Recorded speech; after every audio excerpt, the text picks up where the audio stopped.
Hello, dear traveler. Wherever you are tonight, I invite you to rest your mind and let the soft hum of ancient winds guide you into stillness.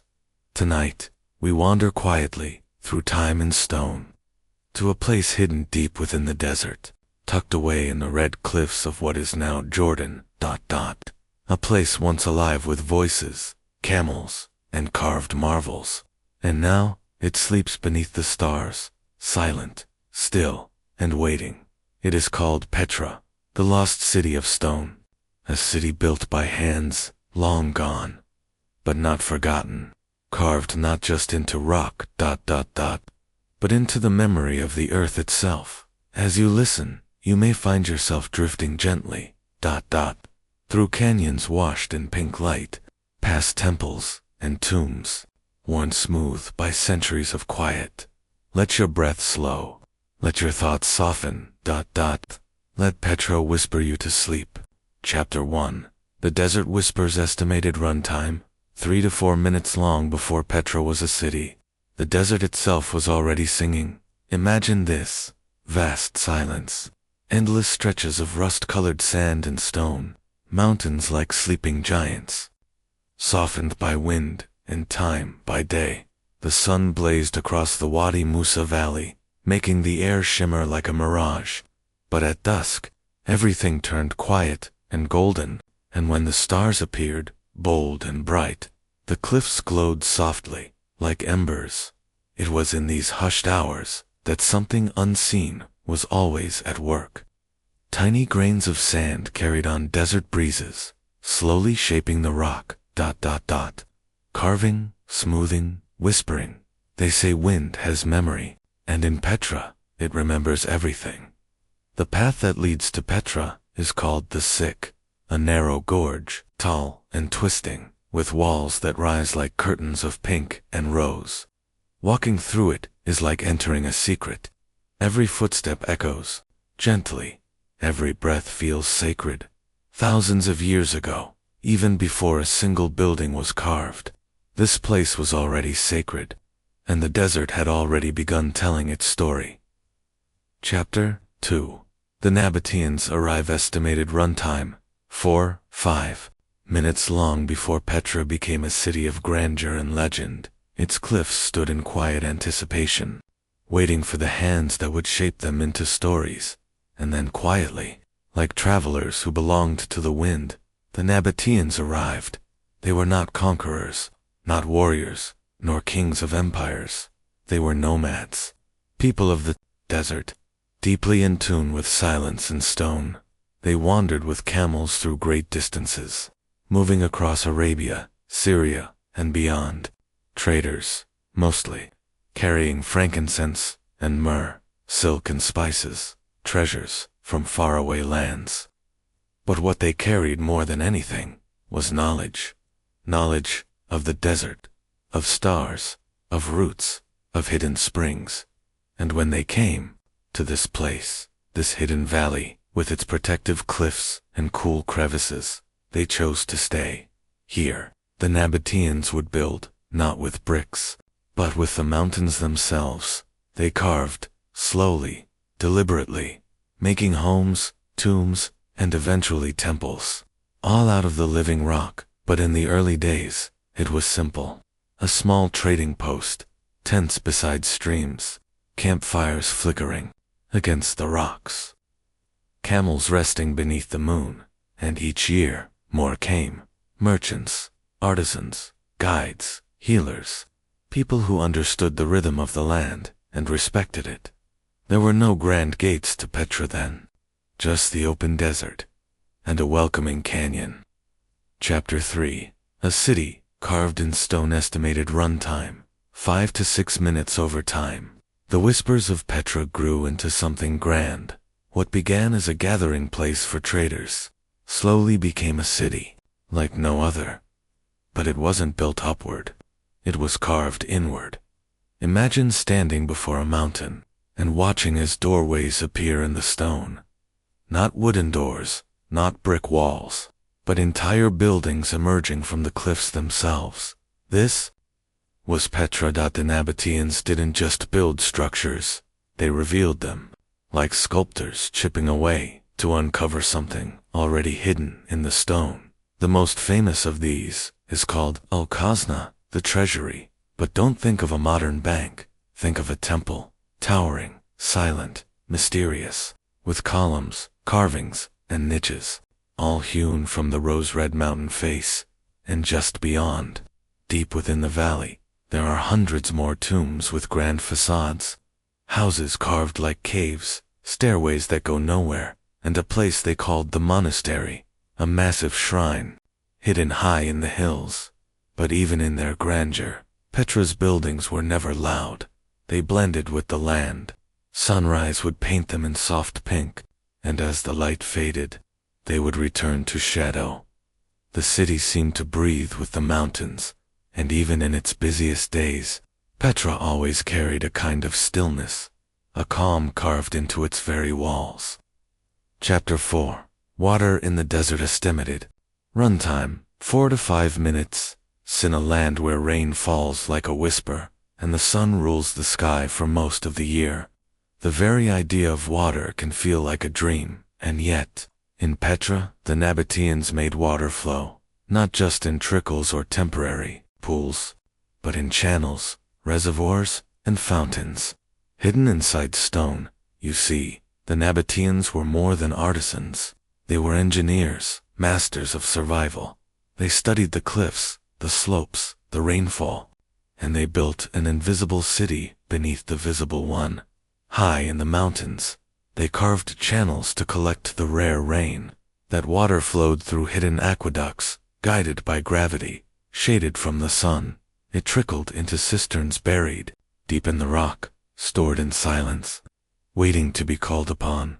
Even today, some of those channels remain, worn smooth, but still echoing with the memory of flowing water.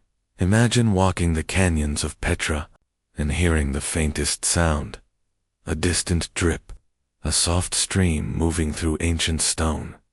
In the center of the city, there were fountains, not grand or ornamental, but gentle, quiet basins where cool water collected.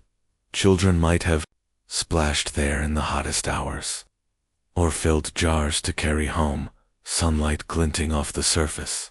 And when the city swelled with traders from faraway lands, camels drank deeply from troughs carved into the rock. Their shadows flickered on the canyon walls, while the water whispered beneath their feet. In Petra, water was sacred. It was life made visible, and the Nabateans treated it with reverence. Not a drop was wasted.